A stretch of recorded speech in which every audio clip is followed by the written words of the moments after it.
Hello, welcome to MJ Radio. I'm MelindaJoy Pattison, your host. I'm a licensed mental health counselor in private practice of psychotherapy in Santa Fe, New Mexico. When I'm not seeing clients, either via Zoom, on the telephone, in person, I'm connecting with interesting people to have interesting conversations about interesting things that ultimately, it is my hope, will raise the collective consciousness. That's what this show is all about. Today, I have something I think is very important to share with you, and I'm going to read to you um, this article by Steve Newcomb in direct reference to it being Columbus Day in these United States. This article is called 500 Years of Injustice, the Legacy of 15th Century Religious Prejudice. It's about the Doctrine of Discovery. When Christopher Columbus first set foot on the white sands of Guanahani Island, he performed a ceremony to take possession of the land for the King and Queen of Spain, acting under the international laws of Western Christendom. Although the story of Columbus' discovery has taken on mythological proportions in most of the Western world, few people are aware that his active possession was based on a religious doctrine now known in history as the Doctrine of Discovery.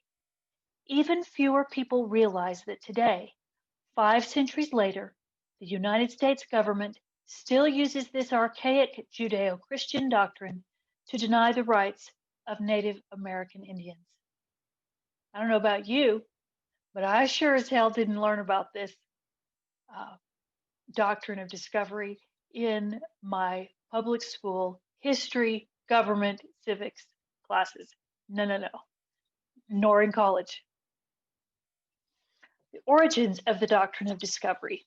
Thank you, Steve Newcomb. To understand the connection between Christendom's principle of discovery and the laws of the United States, we need to begin by examining a papal document issued 40 years before Columbus' historic voyage in 1452.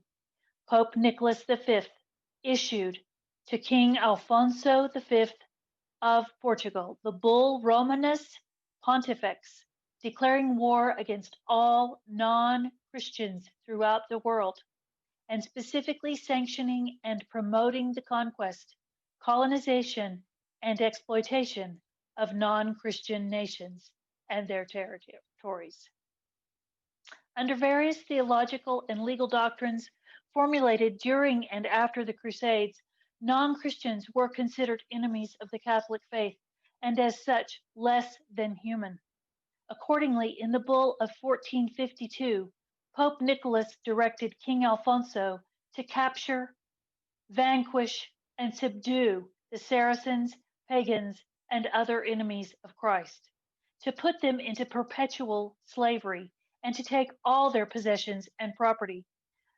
Acting on this papal privilege, Portugal continued to traffic in African slaves and expanded its royal dominions by making discoveries along the western coast of Africa, claiming those lands as Portuguese territory. Thus, when Columbus sailed west across the Sea of Darkness in 1492, and we just thought it was all about proving that the earth was round, with the express understanding that he was authorized to take possession of any lands he discovered that were not under the dominion of any Christian rulers. He and the Spanish sovereigns of Aragon and Castile were following an already well-established tradition of discovery and conquest.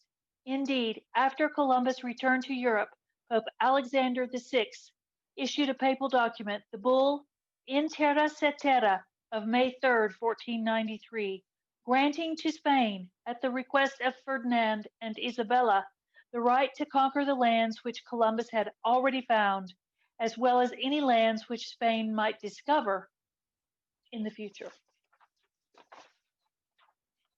In the Inter Cetera document, Pope Alexander stated his desire that the discovered people be subjugated and brought to the faith itself. By this means, said the Pope, the Christian empire would be propagated. When Portugal protested this concession to Spain, Pope Alexander stipulated in a subsequent bull, issued May 4th, 1493, that Spain must not attempt to establish its dominion over lands which had already come into the possession of any Christian lords. Then, to placate the two rival monarchs, the Pope drew a line of demarcation between the two poles, giving Spain rights of conquest and dominion over one side of the globe and Portugal over the other. Some 528 years since Columbus' journey to the Americas, it is important to recognize that the grim acts of genocide and conquest committed by Columbus and his men against the peaceful native people of the Caribbean were sanctioned by the above-mentioned documents of the Catholic Church. Indeed, these papal documents were frequently used by Christian European conquerors in the Americas to justify an incredibly brutal system of colonization, which dehumanized the indigenous people, sometimes annihilated them, by regarding their territories as being inhabited only by brute animals. The lesson to be learned is that the papal bulls of 1452 and 1493 are but two clear examples of how the Christian powers, or different states of Christendom, viewed indigenous peoples as the lawful spoil and prey of their civilized conquerors. In fact, the Christian law of nations asserted that Christian nations had a divine right, based on the Bible, to claim absolute title to and ultimate authority over any newly discovered non-Christian inhabitants and their land. Over the next several centuries, these beliefs gave rise to the doctrine of discovery used by Spain, Portugal, England, France, and Holland, all supposedly Christian nations. The doctrine of discovery in U.S. law. In 1823, the Christian doctrine of discovery was quietly adopted into U.S. law by the Supreme Court in the celebrated case, Johnson versus McIntosh. Writing for a unanimous court, Chief Justice John Marshall observed that Christian European nations had assumed ultimate dominion over the lands of America during the Age of Discovery, and that upon discovery, the Indians had lost their right to complete sovereignty as independent nations and only retained a right of occupancy in their lands. In other words, Indian nations were subject to the ultimate authority of the first nation of Christendom to claim possession of a given region of Indian lands. According to Marshall, the United States, upon winning its independence in 1776, became a successor nation to the right of discovery and acquired the power of dominion from Great Britain.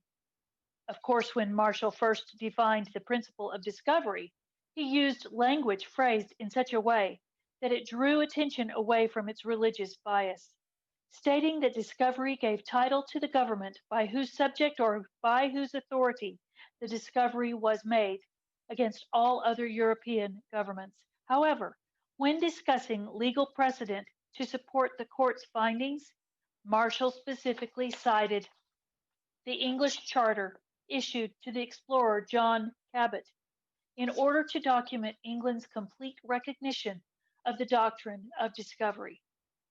Then, paraphrasing the language of the charter, Marshall noted that Cabot was authorized to take possession of lands notwithstanding the occupancy of the natives who were heathens, and at the same time admitting the prior title of any Christian people who may have made a previous discovery.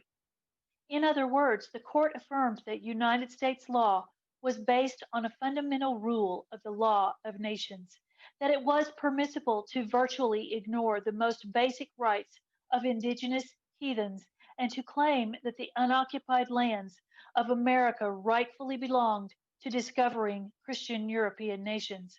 Of course, it's important to understand that, as Benjamin Munn Ziegler pointed out in the International Law of John Marshall, the term unoccupied lands referred to the lands in America, which when discovered were occupied by Indians, but unoccupied by Christians.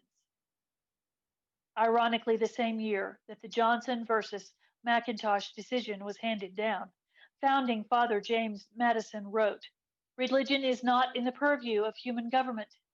Religion is essentially distinct from civil government and exempt from its cognizance. A connection between them is injurious to both."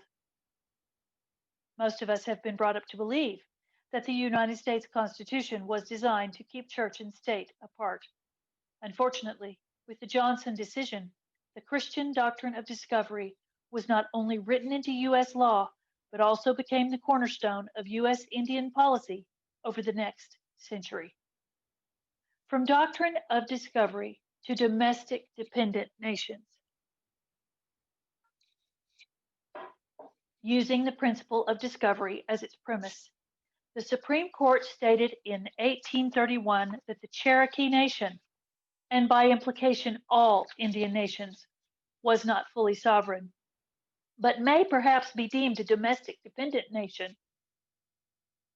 The federal government took this to mean that treaties made with Indian nations did not recognize Indian nations as free of U.S. control. According to the U.S. government, Indian nations were domestic dependent nations, subject to the federal government's absolute legislative authority, known in the law as plenary power.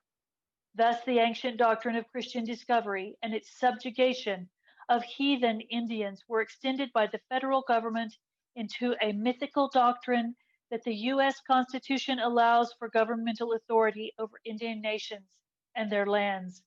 The myth of U.S. plenary power over Indians, a power, by the way, that was never intended by the authors of the Constitution, has been used by the United States to circumvent the terms of solemn treaties that the U.S. entered into with Indian nations, despite the fact that all such treaties are supreme law of the land, anything in the Constitution notwithstanding. To steal the homelands of Indian peoples living east of the Mississippi River by removing them from their traditional ancestral homelands through the Indian Removal Act of 1835. To use a congressional statute known as the General Allotment Act of 1887 to divest Indian people of some 90 million acres of their lands. This act, explains John Collier, Commissioner of Indian Affairs, was an indirect method peacefully under the forms of law of taking away the land that we were determined to take away but did not want to take it openly by breaking the treaties. To steal the sacred Black Hills from the Great Sioux Nation in violation of the 1868 Treaty of Fort Laramie, which recognized the Sioux Nation's exclusive and absolute possession of their lands. To pay the Secretary of the Interior $26 million for 24 million acres of Western Shoshone lands, because the Western Shoshone people have steadfastly refused to sell the land and refused to accept the money, although the Western Shoshone Nation's sovereignty and territorial boundaries were clearly recognized by the federal government in the 1863 Ruby Valley Treaty. The government now claims that paying itself on behalf of the Western Shoshone has extinguished the Western Shoshone's title to their lands.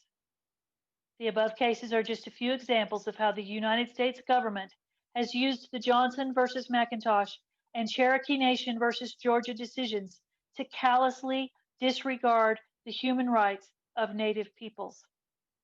Indeed, countless U.S. Indian policies have been based on the underlying hidden rationale of Christian discovery, a rationale which holds that the heathen indigenous peoples of the Americas are subordinate to the first Christian discoverer or its successor. As Thomas Jefferson once observed, when the state uses church doctrine as a coercive tool, The result is hypocrisy and meanness. Unfortunately, the United States Supreme Court's use of the ancient Christian doctrine of discovery to circumvent the Constitution as a means of taking Indian lands and placing Indian nations under U.S. control has proven Madison and Jefferson right, bringing an end to 500 years of injustice to indigenous peoples.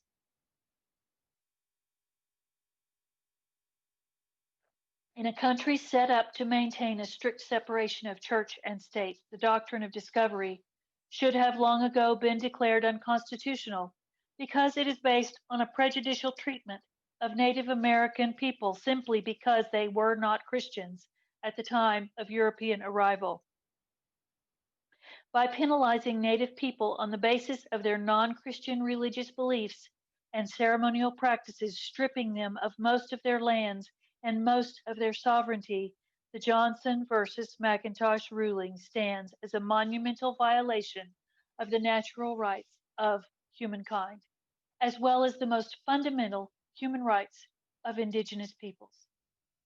As we move beyond the quincentennial of Columbus' invasion of the Americas, it is high time to formally renounce and put an end to the religious prejudice that was written into the U.S. law by Chief Justice John Marshall. Whether or not the American people prove willing to assist Native people in getting the Johnson ruling overturned will say a lot to the world community about just how seriously the United States takes its own foundational principles of liberty, justice, and religious freedom.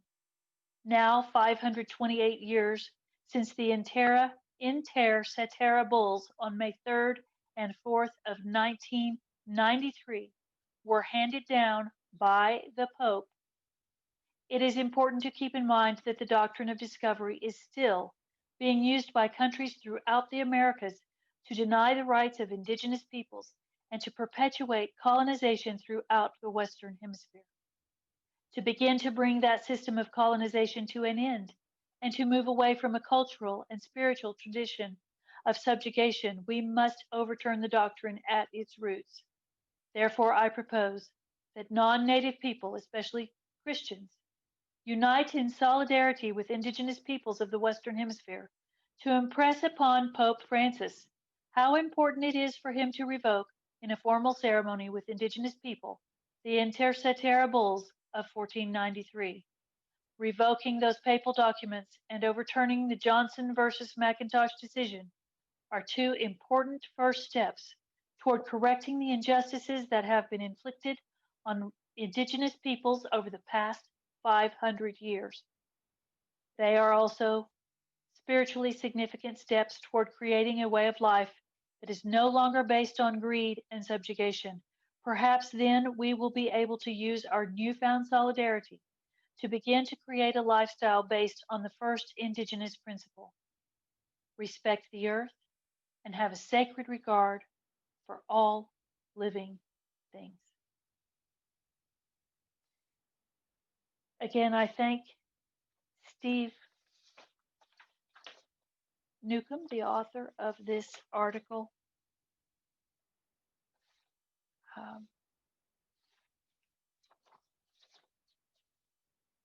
I appreciate having been educated, having my consciousness raised regarding this issue.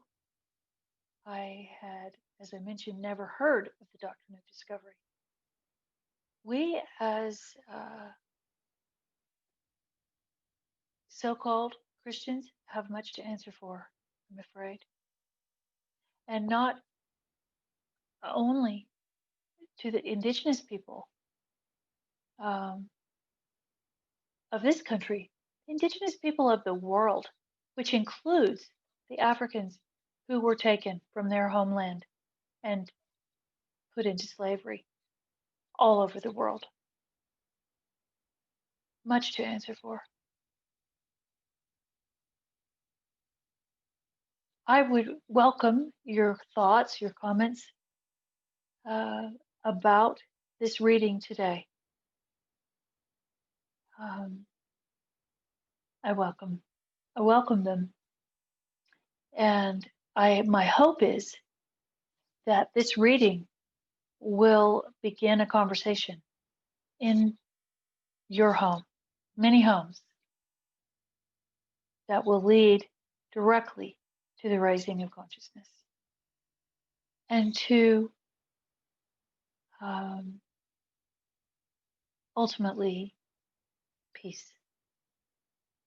Peace to you. I'll see you next time.